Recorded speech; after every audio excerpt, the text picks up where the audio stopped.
As I watched my family's car disappear into the distance, I couldn't help but feel a growing sense of unease.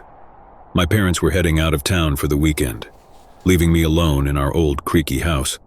I was no stranger to solitude, but this time felt different. A heavy feeling settled in my chest, and an unshakable feeling of dread began to creep into my thoughts. The house itself was a relic of the past, a grand structure with imposing pillars and a sprawling, overgrown garden. It was beautiful in its own way, but as the sun dipped below the horizon and shadows stretched across the property, it transformed into something foreboding. I reluctantly closed the front door and locked it, the click echoing through the empty hallway. The house felt too big, too silent, and suddenly, I felt too small. The first night alone in a house could be daunting, but as time wore on, I had imagined myself growing into the role. I could make my own meals, watch my favorite movies, and revel in the freedom of being the master of my own domain. Yet as I moved from room to room, something about the darkness outside felt oppressive, as if it were closing in on me. I made my way to the kitchen, trying to shake off the feeling of unease. The familiar space, with its warm wooden cabinets and cozy ambience, was meant to be comforting. However, the faintest hint of a draft seemed to whisper through the room. I tightened the shawl around my shoulders and decided to prepare a simple meal to distract myself.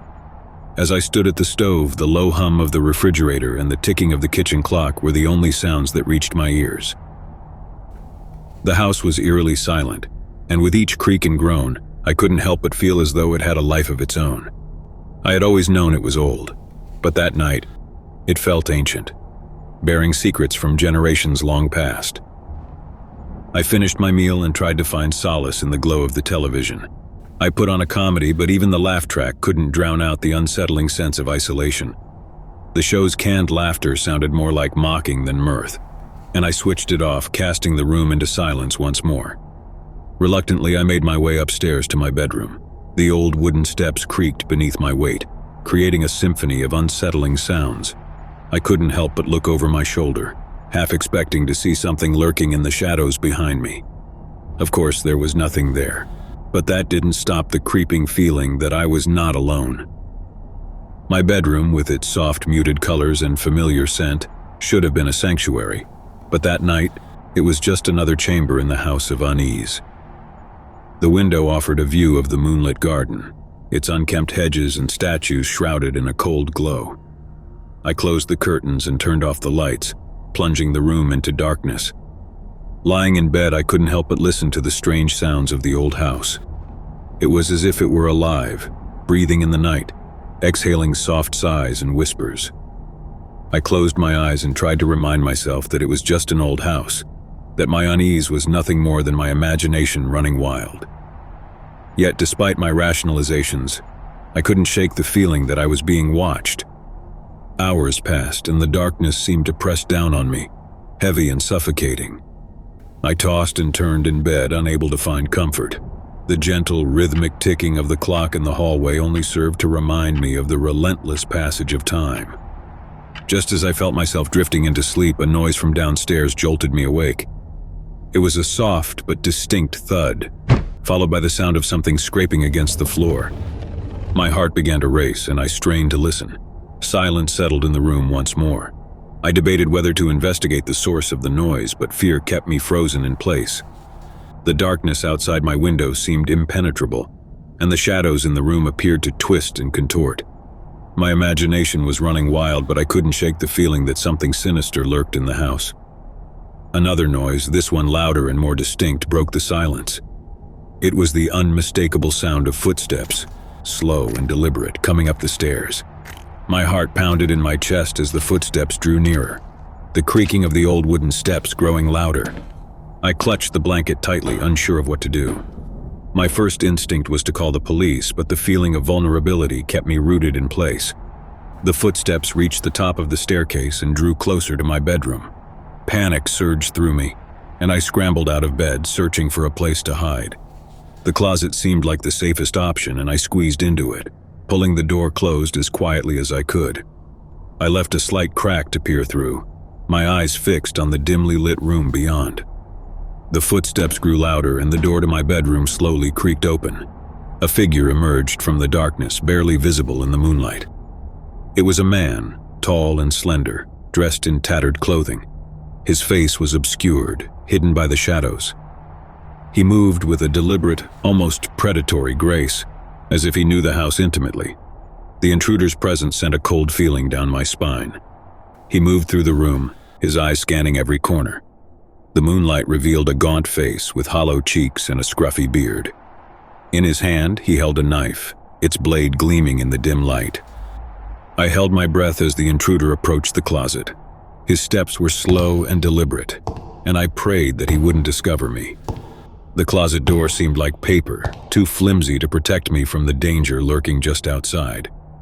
My heart pounded in my chest, drowning out all other sounds. The man's hand reached for the closet door, and I braced myself for the inevitable.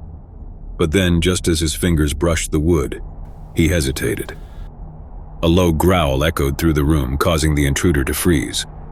The sound was not human. It was primal and filled with menace. I strained to see what had caused it, and my eyes widened in terror. From the darkness of the room, a pair of glowing eyes emerged. They were feral, belonging to a creature that shouldn't exist within the confines of the house. The growl grew louder, more menacing, and the intruder backed away from the closet. In that moment, fear gave way to curiosity.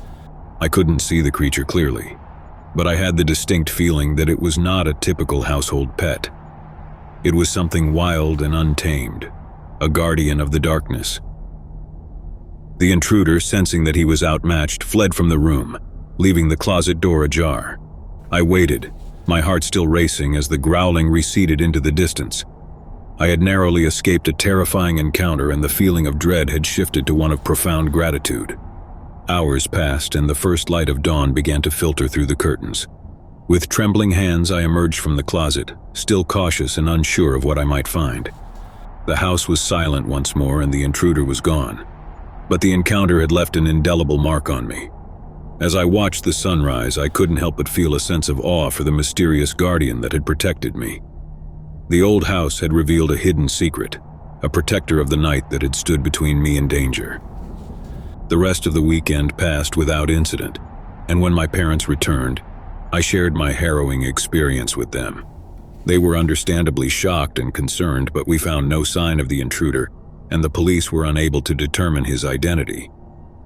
In the following weeks, I began to research the history of the house, hoping to uncover the origins of the guardian that had saved me. It was then that I stumbled upon an old, faded photograph, hidden in a dusty corner of the attic. The photograph depicted a man, tall and slender, dressed in tattered clothing. His face was obscured, but I recognized the scruffy beard and gaunt features. He was standing in the overgrown garden, his gaze fixed on something beyond the frame. The photograph was dated more than a century ago. I couldn't explain the connection between the intruder and the man in the photograph, but it was clear that the old house held secrets that spanned generations. The guardian that had protected me was a mystery, a part of the house's history that had come to life in the darkest of moments.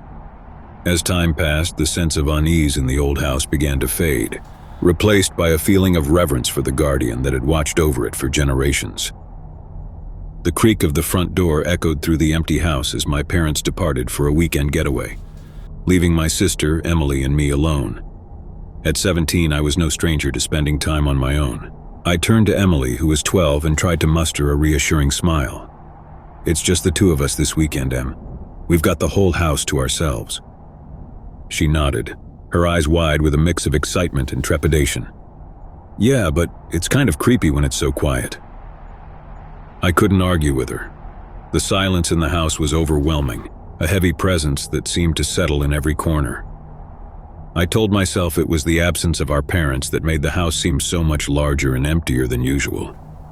We had our dinner in the cozy kitchen, chatting about school and life, doing our best to chase away the unease. But no matter how much we talked, the silence of the house lingered in the background, like a watchful spirit. After dinner, I suggested we watch a movie to distract ourselves from the disconcerting atmosphere. We settled on a comedy, and Emily's laughter filled the room as the characters on the screen stumbled through their ridiculous antics.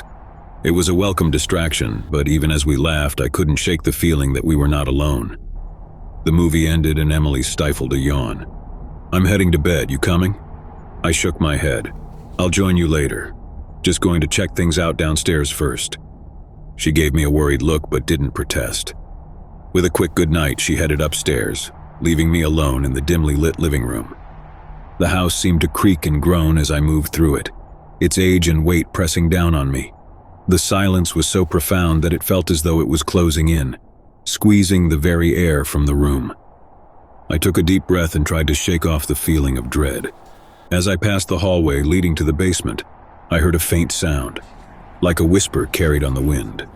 I paused, my heart racing, straining to hear more. But the house remained still, as though it had swallowed the sound. Chalking it up to my imagination, I continued my exploration of the house.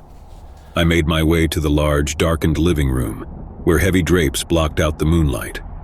I switched on the overhead light, dispelling some of the darkness that clung to the room. The furniture was old, relics from a different time, and the room held a sense of history that was both fascinating and unsettling. I'd heard stories of past occupants, tales of love and loss, of joy and sorrow, and sometimes it felt as though those stories were imprinted on the very walls. I moved to the bookshelves that lined one wall, running my fingers over the spines of old books and photo albums. As I leafed through one album, I came across a series of faded photographs. They depicted a family, a couple with 2 children, in a house that looked strikingly similar to the one I now lived in. There was something haunting about those photographs, a sense of familiarity and yet a gnawing discomfort. The faces in the photographs were unfamiliar, but I couldn't shake the feeling that they were somehow connected to the house, as though the past had reached out to touch the present. With a shiver, I closed the album and returned it to the shelf. The room had grown colder, and I could feel the presence of the past, lingering like a shadow in the corners. I decided it was time to head upstairs and join Emily. The heavy silence of the house had grown oppressive, and the stories of the past were pressing in on me. As I climbed the stairs, I could have sworn I heard a faint whisper behind me, a voice carried on the wind, but when I turned, there was nothing there. I joined Emily in our shared bedroom, the dim glow of her nightlight casting dark shadows on the walls. She was already asleep, her breathing soft and steady. I climbed into my own bed, trying to put the unsettling feeling of the house behind me.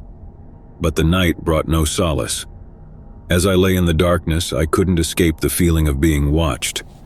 The room seemed to pulse with an unsettling energy, and I could hear the soft rustling of fabric and the gentle creak of floorboards, as if someone were moving through the house.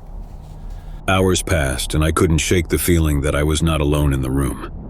I turned to look at Emily, half expecting to see a figure lurking in the shadows, but there was nothing there, and my unease only deepened. I decided to check on the source of the sounds, telling myself that it was probably just the old house settling. I climbed out of bed and made my way to the hallway. The darkness was thick, like a shroud, and I moved cautiously, guided only by the faint moonlight filtering through the windows. As I descended the stairs, the sounds grew louder, more distinct. It was as though the house had come to life, its walls murmuring secrets that had been long buried. I followed the sounds to the living room, where the overhead light flickered to life, casting a creepy glow on the room. And there, in the center of the room, I saw her, a young girl, no older than Emily, with long dark hair and eyes that held a haunting sadness. She was dressed in an old-fashioned nightgown, her feet bare and dirty. She looked at me with a mixture of fear and longing, as though she had been waiting for someone to finally see her. My heart raced as I took in the sight of the ghostly figure before me.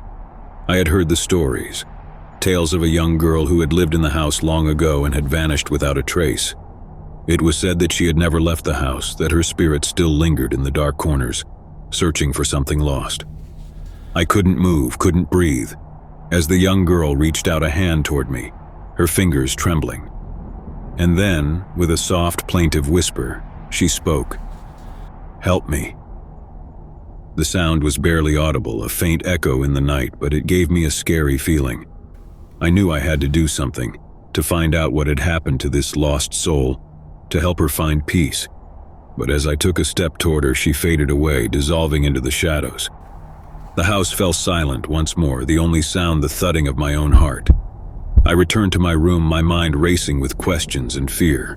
The The young girl's presence had shaken me to my core, and I couldn't escape the feeling that her story was entwined with the history of the house. Morning came, and I told Emily about the ghostly encounter. She listened with wide eyes, her fear mirrored in my own. We decided to investigate the history of the house, hoping to uncover the mystery of the young girl and the stories that had been passed down through generations. Our research revealed a tragic tale. The young girl, named Isabella, had lived in the house with her family in the late 1800s.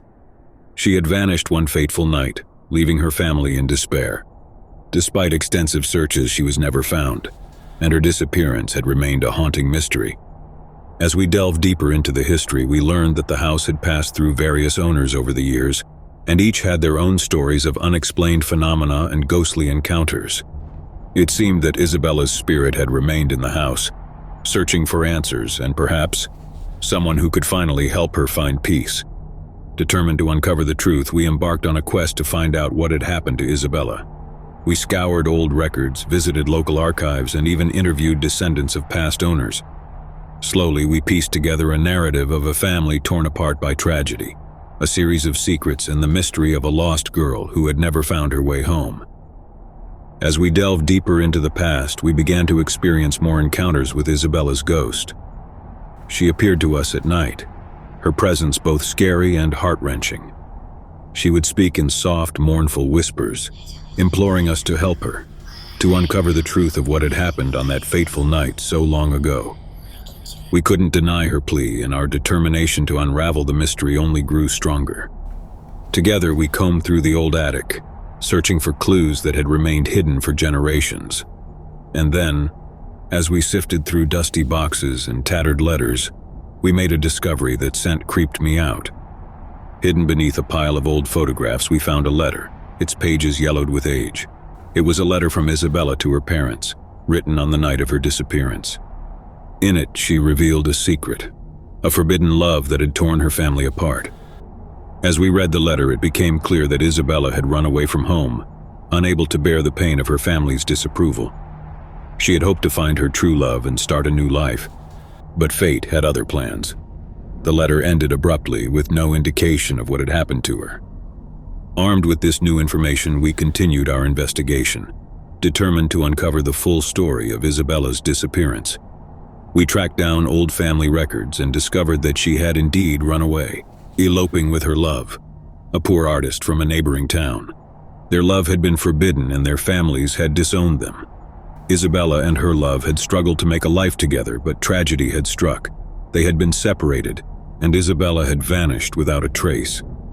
Our research led us to a small, forgotten cemetery on the outskirts of town, where we found the final piece of the puzzle.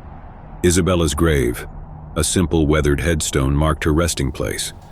The date of her death was the same as the night she had disappeared.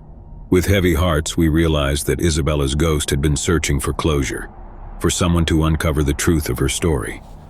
We had brought her one step closer to finding peace, but her presence in the house had not yet faded. We decided to hold a small private ceremony at Isabella's grave, a gesture of remembrance and closure. As we stood by her headstone, the air grew heavy, and we felt the weight of the past. Emily and I said our goodbyes to Isabella, thanking her for the lessons she had taught us about love, loss, and the enduring power of the human spirit. That night, as we returned to the house, we felt a profound sense of peace. Isabella's ghost, it seemed, had found the closure she had longed for, and the house was no longer filled with the haunting presence of the past. In the years that followed, the old house became a place of warmth and comfort, a sanctuary for our family. I sat alone in our old family home, the soft ticking of the antique clock on the wall the only sound to break the heavy silence. My parents had left for a week-long business trip, and I had volunteered to take care of our aging dog Max while they were away. I was 16, and spending a week on my own wasn't new to me. But as the evening sun dipped below the horizon and shadows stretched across the rooms, a feeling of unease crept in. The house, built in the early 1900s, bore the weight of its history, and every creak and groan seemed to carry with it a whisper of the past. Max, an old and arthritic Labrador, lay at my feet. His presence was comforting, a reminder of the familiar in this sea of uncertainty. I stroked his graying fur, my fingers finding solace in the soft rhythm of his breath. The first night alone in the house felt oddly disquieting. I made a simple dinner, and as I ate, the empty chairs around the dining table seemed to watch me, their emptiness unsettling. I turned on some music, hoping to drown out the silence, but it only seemed to echo through the empty rooms. After dinner, I took Max for a short walk in the garden, the chilly evening air offering a welcome break from the stifling quiet of the house. As we made our way back inside, the soft rustling of leaves in the garden seemed to carry secrets of their own. I shook off the feeling of unease and closed the door, locking it securely behind us. The evening passed uneventfully, and I settled in the living room to watch a movie. The flickering light from the screen cast shifting shadows across the walls, and for a moment I felt as if the house were holding its breath. I brushed the feeling aside and tried to immerse myself in the film. As the movie ended and the room plunged into darkness, I realized that it was time to head to bed. Max followed me upstairs, his slow, deliberate steps echoing through the hallway. The house was silent, and as I climbed into bed, I couldn't help but feel as though I were being watched. Sleep was elusive, and the silence seemed to grow heavier with each passing moment. I tossed and turned, my thoughts racing through the labyrinth of the dark. The old house felt like a living, breathing entity, its walls listening to secrets long buried. Then, in the stillness of the night, a sound broke through, a soft, rhythmic tapping, like a finger gently rapping on a window pane. I listened intently, straining to locate the source of the sound. It was persistent, almost like a distant melody, and it seemed to be coming from somewhere within the house. As I slipped out of bed, Max's eyes followed me, his gaze filled with a mixture of curiosity and apprehension. The tapping grew louder, and I moved through the hallway, trying to pinpoint its origin. It was as if the very walls were murmuring, carrying with them a haunting melody. I reached the top of the stairs and followed the sound down to the living room. The tapping led me to the large bay window that overlooked the garden. I gazed outside, my breath catching in my throat as I saw what had been making the sound. A gnarled tree branch swaying in the wind and brushing against the glass. Relief washed over me, and I laughed at my own jittery nerves. It was just a tree branch, a trick of the wind, but in the stillness of the house it had taken on an eerie presence. I made a mental note to trim the branch the next day and returned to bed. Max followed me, and with his reassuring presence, I gradually drifted off to sleep. The house settled into an uneasy quiet, and I thought I could hear the faint echoes of footsteps in the dark, but I brushed it off as the stuff of dreams. The following day, I busied myself with chores around the house. I cleaned the rooms, trimmed the overgrown hedges in the garden, and even tackled the chore of trimming the troublesome tree branch outside the living room window.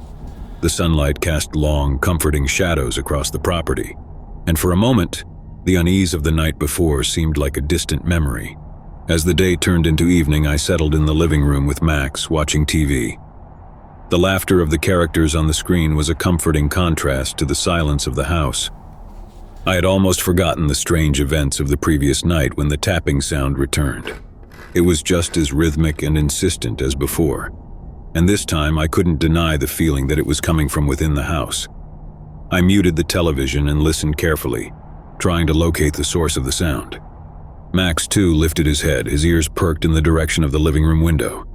The tapping seemed to grow louder, more urgent, and I realized it was coming from the basement. I had never been particularly fond of the basement, with its old creaky stairs and dimly lit corners, but I couldn't ignore the persistent sound. With Max at my side, I made my way to the basement door, my heart pounding in my chest. The silence in the house had turned oppressive, and the tapping seemed to be a defiant challenge to that silence. I took a deep breath and descended into the dimly lit basement.